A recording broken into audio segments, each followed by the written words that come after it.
Horizon's mission statement begins, "Welcome radically." But what does that really mean? How do we welcome someone when we don't share their values, when we don't know them very well, or we don't get along with them? Today's story will address just that. It's going to show us ways we can get to know one another and listen to each other in deeper and more meaningful ways. The Messiah is Among You, from the Tapestry of Faith collection from the Unitarian Universalist Association. Mr. Cohen was the teacher of the most quarrelsome third grade you could ever imagine. The kids in that class argued about everything. They argued about who should stand in front of the lunch line. They argued about what games to play at recess. They argued about who was the best reader in class. And if Mr. Cohen asked them whether it was sunny or cloudy outside, they even argued about that. Mr. Cohen was at his wit's end. He tried everything. He promised the class an ice cream party if they could just get along without arguing. He threatened the kids. He told them he'd send anyone who was talking to the principal's office. Later that day, the principal quietly told Mr. Cohen that sending 15 of his students to the principal's office was not good. Mr. Cohen even called the parents. He tried everything, but nothing kept the class from arguing. There was only one thing left to do. Mr. Cohen went to his synagogue on the Sabbath and prayed. The rabbi noticed his look of despair and went to sit by him. The rabbi listened to Mr. Cohen's tale of the most difficult, argumentative, third grade class in history. When she had heard it all, she said, "Stay home from work on Monday and leave it to me."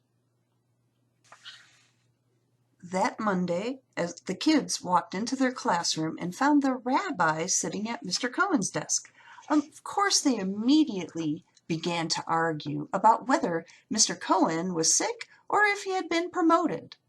The rabbi sat and listened. She didn't yell or interrupt. When the classroom was finally quiet, the rabbi slowly stood up and said, "Mr. Cohen will not be here today. I am your substitute teacher.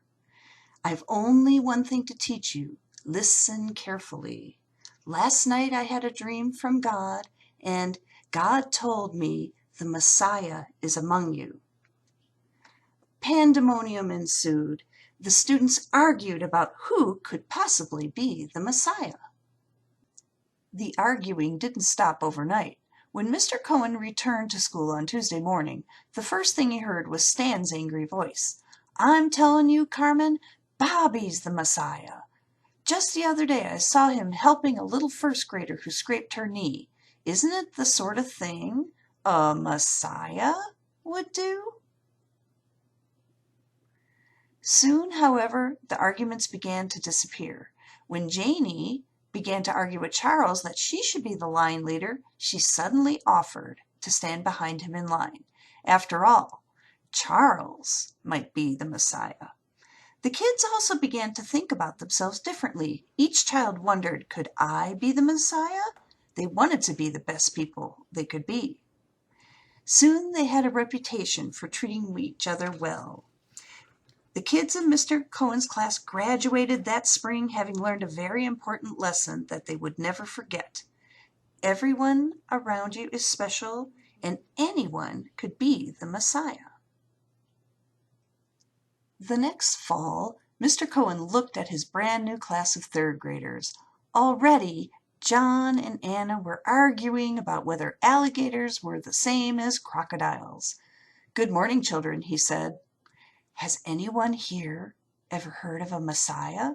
He lowered his voice to a whisper so everyone had to be quiet and listen, and he said, "I have been told there is a Messiah in this class."